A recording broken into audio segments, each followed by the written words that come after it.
Welcome to Garden Wise Adventures. My name is Malie, and today we're going to do an update on my fall garden. It is the 1st of August.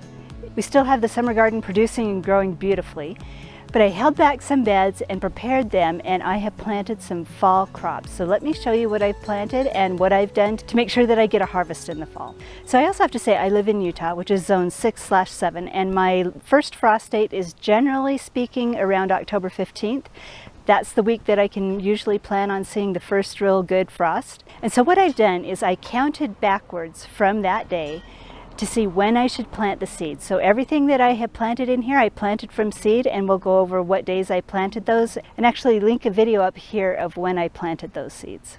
Now I just recently did a video of all the problems that I've had in my garden for 2022, and I updated my summer crops with that, but I just kind of wanted to show you a little bit of a view. We have our strawberries right here.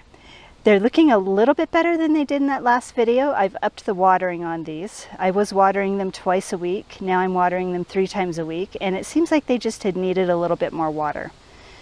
So I have some zinnias that are blooming with some little bees. Look at this little guy. He is so cute. So my zinnias are starting to bloom. My stevia is looking happy. I've been harvesting off of my ground cherries. Maybe I'll have a few more ripe down here. Let's look underneath and see. So if we lift up my ground cherry, we see several on the ground here. And let me show you how you know which ones are ripe. This one right here is very dry.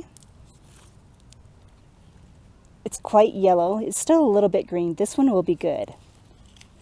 This one feels a little wetter, and it's more green. These do not taste good at all. They're not quite ripe.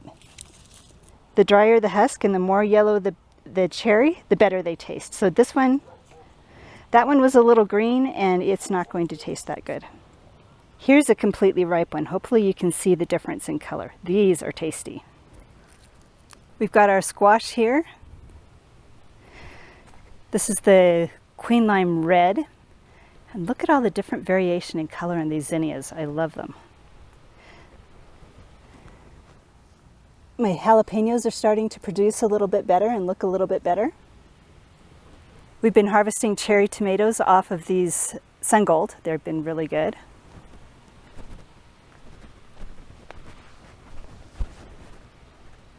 Chardon kale is doing really well. We've had several harvests off our banana peppers, and I'll link a video up above of how I pickle my banana peppers. They're really good. We've got some really glorious marigolds in there just for looks and because they're so pretty. Now this is the first bed where I have my fall crop. This used to be garlic, and I had some cabbages and kohlrabi in here. And now I planted new kohlrabi. I planted these, I think it was mid-July. Like I said, I'll link the video up above. And they are looking really good. For the first couple of days, because the weather's been in the high 90s, I had my shade cloth lowered. It's still shading them a little bit, but at the end of the day, they get full sun.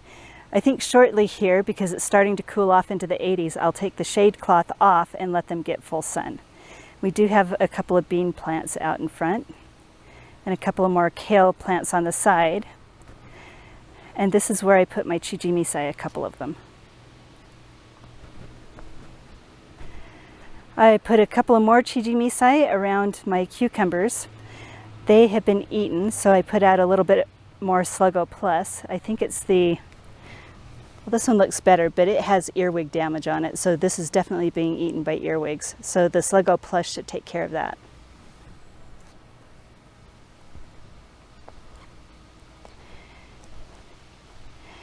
Now I need to get out my hose and water this a little bit more. But this is where I planted carrots, beets. The beets are coming up. And eventually I'm going to have peas come up here. It's been really, really hot. But I covered everything until I started seeing some sprouts with this landscape paper, kind of to shade it and keep the soil a little bit more moist. And I have hundreds and hundreds of dill starting. All of this that you can see here is dill with a little bit of beets mixed in.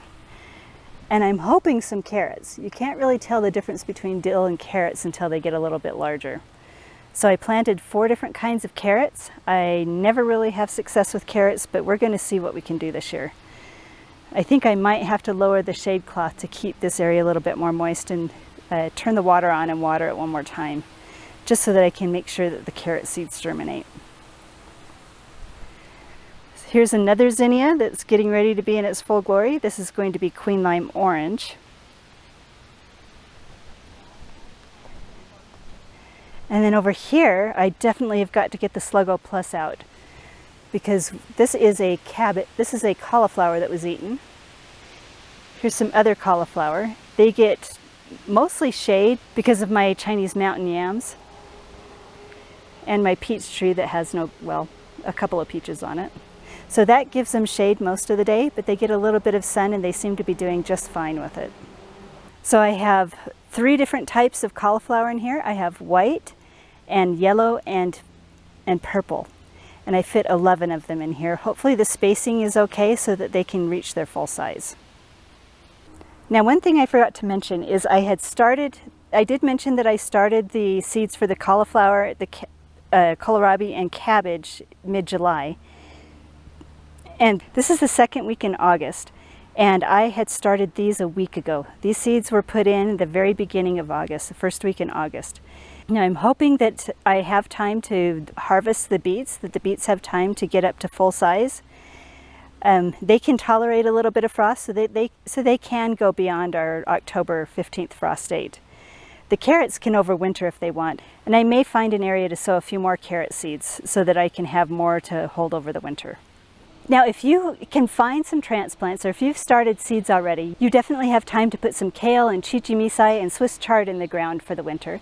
You may even have time for cabbage and kohlrabi and cauliflower if you can find starts. Sometimes this time of year, nurseries will have well-started starts that you can put in the ground, and they can definitely take a little bit of a freeze and still have time to grow out. The one thing that you do need to be careful of is as the days cool and the nights cool, the growth does start to slow. So if you don't have enough time to get a full harvest by fall, maybe you can add a little bit of a hoop house over the top and extend your growing season. And I'll link a video up on top of how I created my hoop houses. They're multi-use hoop houses. I use them for insect control. I use them for, like you can see, as shade coverings. And then I also use them over the winter with plastic over them to extend my season. So there's plenty of time to continue out there gardening. Definitely look at your last frost date, count backwards, see how much time you have, and get some more crops in your bed. It's definitely a wonderful time of year to be growing crops because of less pest pressure.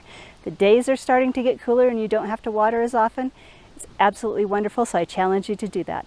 Now, if my videos have been helpful to you, I would like you to hit that like button, subscribe, share them with your friends. It definitely helps out my channel, and go have a wonderful garden adventure.